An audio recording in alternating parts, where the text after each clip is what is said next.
Hi, my name is Bethany Hipple, and I'm a technical instructor at DBT Labs. In this video, we will cover how to configure DBT Cloud and Redshift.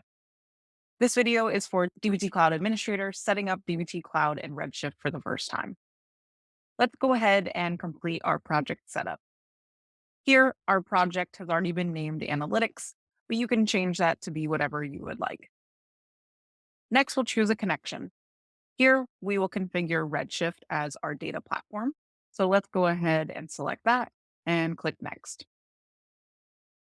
Next, we need to configure our environment. Here, the connection says Redshift. That's what we selected previously. And our name is Redshift. We can keep this or you can change it to be whatever you would like.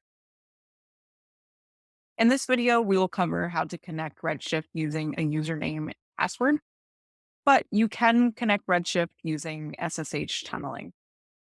We'll add a link to our documentation below this video on how to configure this. The next piece we need to set up are settings, the hostname, port, and database. In order to get this information, let's go back to Redshift and find our information in our work group. Here in our work group, we see this endpoint, and we'll go ahead and copy this link. Coming back to DBT Cloud, we'll paste our endpoint in the host name. The information here, the first part is our host name. The second part is our port. So we'll go ahead and cut that out and paste it here. And the third piece is our database. I'll paste that here. The next piece is our development credentials. This is what we've set up in the previous video. So I'll add training admin as my username and my password. We configured that previously. I'll go ahead and type that in here. The next piece, our schema, is already filled out for us. This is our personal development schema. We want this to be unique to the user. So here we have DBT underscore first initial last name specific to me. We'll keep that the same as well as the target name and the threads. You can always come back and change this information later if you so choose. Let's go ahead and test our connection to ensure that the information we've provided here is accurate and will successfully connect DBT Cloud and Redshift. Excellent. Our connection is complete and we are good to go to the next step. There's one thing I want to note here in connecting Redshift to DBT Cloud, and that has to do with IP addresses and VPC security groups. When DBT Cloud is configured with Redshift, there may be some firewall issues on your Redshift account, and we might need to account for that. So let's go ahead and figure out how to ensure that we have a successful connection. Let's go back to Redshift.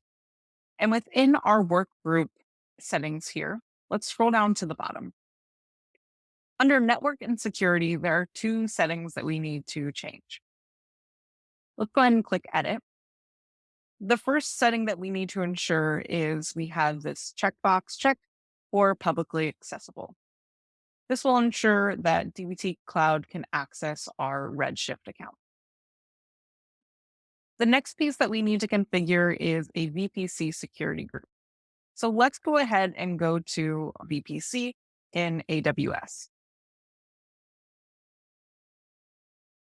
Here, we need to configure a security group. So let's go into security group. In order to configure our security group, we'll create a new one and fill out the information here. Here, we'll call this DBT Cloud. And our description is going to be allow DBT Cloud IP addresses through firewall.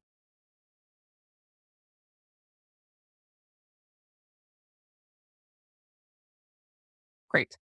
We'll keep this VPC the same. The thing we need to add here is the inbound rules. In our documentation, DBT Cloud indicates that there are 3 different IP addresses for the North American region and different IP addresses for other regions. we need to ensure that these IP addresses are added as an inbound rule to our security group. Let's go ahead and add a rule to our security group. The type here is going to be the IPv4. The source is going to be custom, so we don't need to change that. Now let's go ahead and copy our IP address here and paste that in, and we'll select the pop-up that comes here. We'll add another rule following the same format that we did previously and adding the corresponding IP addresses. I am in the North American region, so I am using the North American IP addresses. Use yours that are specific to your region.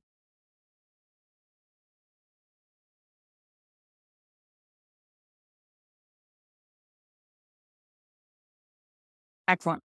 So now that we have those three rules here, we'll go ahead and click Create Security Group. Excellent. Let's go back to Redshift and add this security group to our work group.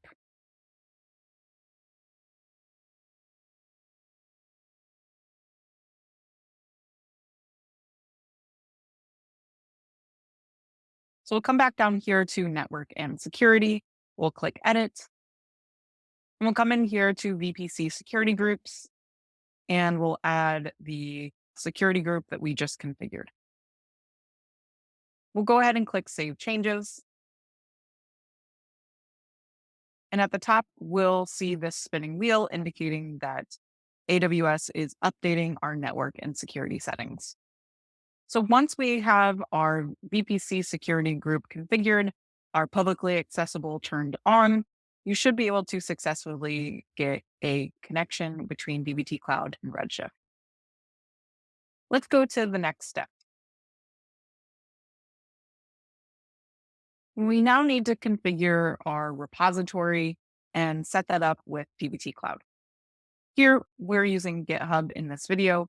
Use the repository that corresponds to your organization. I'm going to select my personal GitHub, and the repository that I'm going to use is not listed here. So in order to choose my repository, I'm going to go ahead and click into Configure in our profile.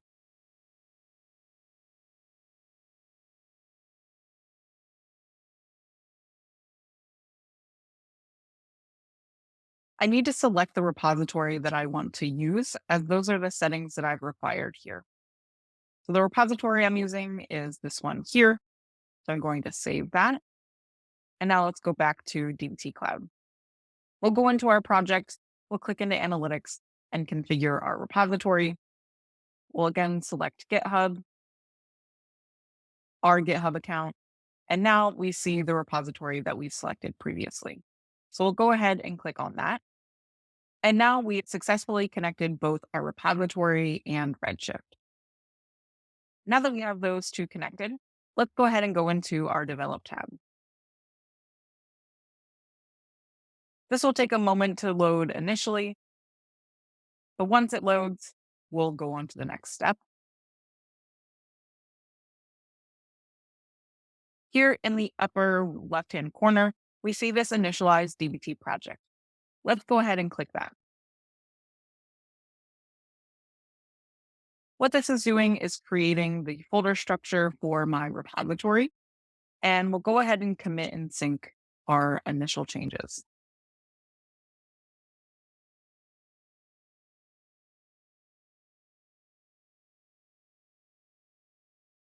Now that we have our repository folder structure, we can go into our repository here in GitHub. And if I refresh this, I'll be able to see those folders that are in dbt Cloud appearing in my repository. To ensure that our connection is valid, let's go ahead and run the command dbt run. We have some sample models in our project already, so those two will get created and we'll look to ensure that those are in Redshift. So this says successful on the dbt side. Let's ensure that those show up in my Redshift account as well. Here, we'll go back to our Redshift account, to our serverless dashboard, and we'll go into our query editor. Here, I'll click refresh to ensure that we've refreshed any changes that have been made.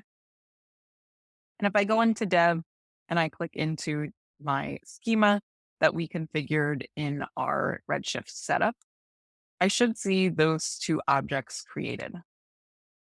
And I indeed do. I see that table, my first model, and the view, my second model. So we've successfully configured Redshift and GitHub for our DBT Cloud project.